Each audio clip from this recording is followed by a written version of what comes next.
Dan selanjutnya kita akan membahas terkait pencabutan status Badan Hukum HTI dengan pakar hukum tata negara Refli Harun melalui sambungan telepon. Selamat pagi Mas Refli. Ya, selamat pagi. Ya, Mas Refli, Anda menyarankan DPR menolak Perpu Ormas yang dikeluarkan oleh pemerintah ini. Apakah yang menjadi alasan Anda untuk menolak?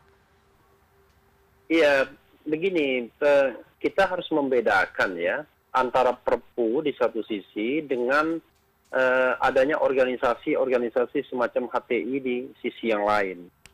Makanya saya ingin membedakan itu. Kalau kita baca Perpunya ya secara komprehensif, secara tenang, tanpa mengingat-ingat ada HTI ya, ada ormas-ormas yang mungkin dianggap radikal yang memunculkan pro dan kontra, saya menganggap Perpu itu bermasalah memang. Karena kenapa?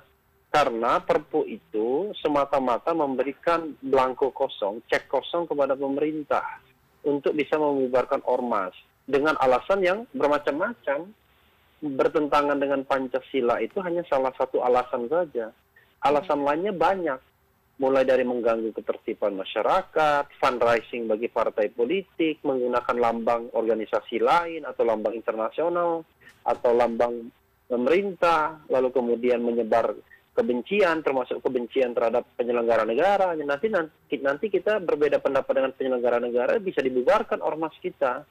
Lalu kemudian termasuk juga penghinaan, penodaan agama, dan lain sebagainya. Jadi banyak sekali alasan untuk membubarkan Perpu itu, membubarkan ormas, yang kalau kita lihat dari sisi legal drafting, constitutional perspektif, ya, demokrasi, lalu kemudian juga HAM, ini potensial melanggar azas praduga tak bersalah, presumption of innocence, melanggar kebebasan berserikat dan berkumpul, ya. Baik. Sehingga nanti ini bisa digunakan oleh pemerintah.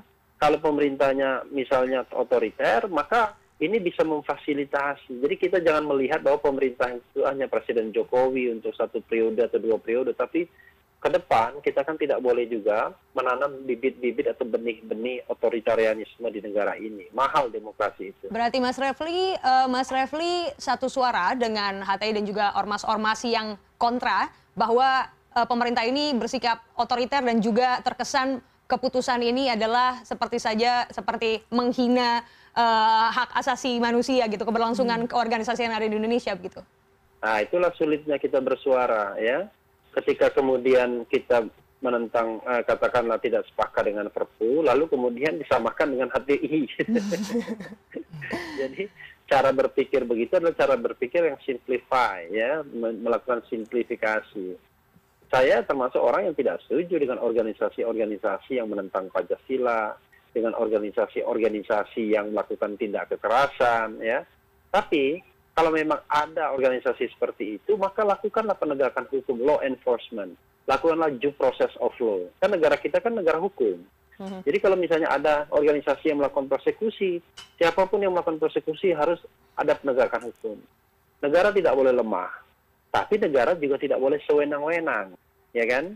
Jadi negara kuat, ya, kita butuhkan, tapi tidak boleh sewenang-wenang. Negara tidak boleh lemah menghadapi kelompok-kelompok sipil misalnya yang melakukan langkah penegakan hukum sendiri, melakukan aksi polisional sendiri dan lain sebagainya. Nah, tetapi negara juga tidak boleh secara sewenang-wenang membubarkan ormas apapun di Republik ini sebelum ada proses due process of law, proses mendengar, proses berklarifikasi. Karena kita kan bicara tentang demokrasi, good governance, di mana pengambilan kebijakan itu harus didasarkan pada prinsip-prinsip HAM, prinsip-prinsip demokrasi, good governance, konstitusionalitas, ya. Lalu kemudian ya tata kelola pemerintahan yang baik dan lain sebagainya begitu. Ya, Pak Refli, menurut Anda apa konsekuensi mungkin jangka pendek dan jangka panjang ya terhadap keputusan pemerintah yang seperti ini? Kalau jangka keputusan yang mana? Perpu atau HTI? Perpu. Hah? Perpu. Halo? Halo. Perpu. Ya, sekali lagi kita harus bedakan ya. Keputusan yang mana? Karena keputusan mengeluarkan Perpu sama keputusan membubarkan HTI itu dua hal yang berbeda.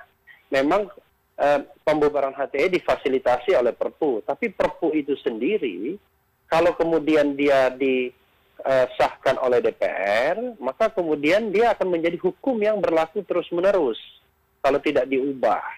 Nah, sebagai hukum yang berlaku bisa terus-menerus, maka saya katakan Perpu ini seperti memberikan cek kosong kepada pemerintah.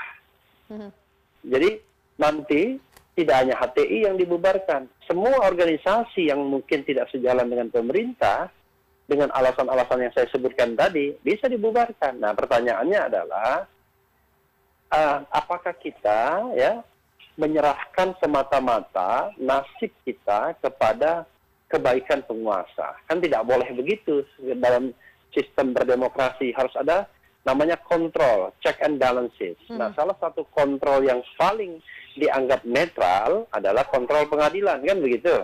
Nah, tetapi kontrol pengadilannya itu bukan di belakang, tapi di depan.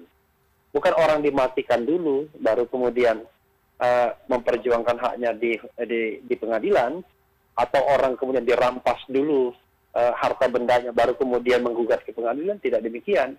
Harus ada putusan pengadilan dulu, ya, yang mempertimbangkan dan kemudian mendengar kedua belah pihak. Lalu kemudian, barulah kemudian dilanjutkan dengan tindakan administrasi untuk mencabut. Nah, sekarang yang menjadi pertanyaan besar adalah, apakah kita tetap ingin hal seperti itu? Nah, saya khawatir nanti justru aturan seperti ini justru memfasilitasi dan menggoda penguasa untuk melakukan tindakan-tindakan yang sama terhadap organisasi-organisasi lainnya. Baik, Mas Refli, singkat saja, apakah setelah konferensi pers yang tadi sudah berlangsung di Kemenkumham, Anda sudah melakukan kontak dengan pihak pemerintah ataupun dengan pihak HTI yang tadi sama sekali tidak hadir di acara konferensi pers di Kemenkumham? Waduh, memang siapa saya? Anda sebagai salah satu orang yang vokal dan selalu ada dalam perkembangan kasus ini, itu seperti kita tahu semua, kan? Saya melakukan kontak dengan HTI, melakukan kontak dengan pemerintah, ya. Saya kan masyarakat sipil biasa, ya, bukan bagian dari pemerintah, ya. Baik, tapi baik, Mas Refli juga bukan lawyer dari HTI. Kan saya berpendapat sesuai dengan ilmu hukum tata negara, disiplin ilmu saya. Baik, kalau begitu pertanyaannya, menurut Anda, apakah langkah HTI tadi untuk tidak hadir di Kemenkumham itu sudah tepat? Ya, kalau secara logika memang ada orang yang mau hadir untuk dibubarkan, kan tidak ada. Itu kan, baik. Saya kira kan kalau dia hadir berarti kan dia menerima. Kan tidak hadir kan simbol penolakan sebenarnya. Baik. Tapi sekali lagi, dibedakan antara HTI dengan Perpu itu sendiri. Nah, sekarang Perpu sudah digunakan ya untuk membubarkan HTI. Sekarang tinggal diuji. Apakah dua hal diujinya? Apakah pengeluaran Perpu itu sendiri memang benar-benar ada kegentingan yang memaksa, ya? Apakah pembubaran HTI itu sudah sesuai dengan prinsip paling tidak yang diatur dalam Perpu itu sendiri? Contoh misalnya, Perpu kan mengatur bahwa sebuah organisasi itu diperingatkan terlebih dahulu selama 7 hari kerja. Nah, selama 7 hari kerja itu kita tahu bahwa Perpu itu kan 10 Juli disahkan. Diumumkannya baru 11 Juli, kan begitu? Pertanyaannya adalah, apakah pemerintah sudah pernah memberikan peringatan kepada HTI berdasarkan Perpu? Nah, saya khawatir belum, karena kalau sekarang tanggal 19, 7 hari kerjanya itu kan jatuh temponya barangkali baru hari ini, mungkin baru besok. Belum lagi, 7 hari kerja itu kalau tidak diindahkan, penghentian kegiatan. Nah, apakah kemudian ada peringatan, ada penghentian kegiatan? Setelah penghentian kegiatan, kalau kemudian barulah kemudian pencabutan status badan hukum. Saya khawatir justru pemerintah dalam proses pembubaran HTI ini itu justru melanggar Perpu yang dia buat sendiri, gitu loh. Perpunya bermasalah, pelaksanaan Perpunya juga bermasalah, dan menurut saya ini nanti akan lemah sekali di proses peradilannya. Sepanjang peradilannya fair. Kita tahu kan kadang banyak sekali persoalan-persoalan hukum ini tidak bisa diselesaikan di peradilan, tetapi bagaimanapun ya saya kira pihak HTI barangkali akan menggugat keputusan ini di Pengadilan Tata Usaha Negara begitu. Baik, Pak Refli Harun, terima kasih telah bergabung bersama kami di CNN Indonesia. Ya itu dia tadi, memang Pak Refly Harun juga nampaknya sedikit mirip dengan opininya dengan orang HTI tadi begitu ya, bahwa memang pemerintah akhirnya melanggar aturannya sendiri begitu dalam eksekusinya. Benar sekali, tapi tadi Joy sempat menyinggung sedikit apakah ini ada hubungannya dengan hal yang bersifat politis. Betul. Begitu ditanyakan ke Pak Johan Budi menanggapi dari pihak pemerintahan, tapi sepertinya enggan untuk terjawab karena masih sangat abu-abu, Joy, kalau menurut saya.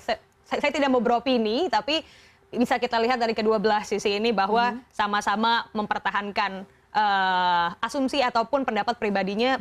Yang kontra tetap menyatakan bahwa hal ini sama sekali tidak pantas karena sama saja seperti mencuri hak asasi kemasyarakatan dalam berorganisasi, dan yang satu menganggap ini sudah urgen sekali karena sudah mulai mengancam keberlangsungan NKRI. Betul sekali. Namun tadi juga sempat beberapa waktu yang lalu memang ada sempat beberapa poin yang disampaikan oleh ormas-ormas terkait dengan Perpu ini. Karena memang ini bukan hanya otoriter saja, tapi dia menganggap, ormas-ormas ini menganggap bahwa ini adalah salah satu bentuk balas dendam kalahnya Pilkada Ahok yang baru terjadi, pasti kita tidak mungkin lupa. Tapi ini adalah maksudnya untuk memastikan bahwa kelangsungan, seperti yang kita tahu tahun depan akan ada Pilkada serentak, tahun 2019 akan ada Pilpres. Benar. Apakah ini salah satu contoh untuk menghilangkan oposisi pemerintah? Betul sekali, dan tentunya itu pendapat dari para ormas gitu ya, bukan dari CNN Indonesia. Dan tentunya nanti kami masih akan kembali di CNN Indonesia Breaking News, tetaplah bersama kami. CNN Indonesia Breaking News.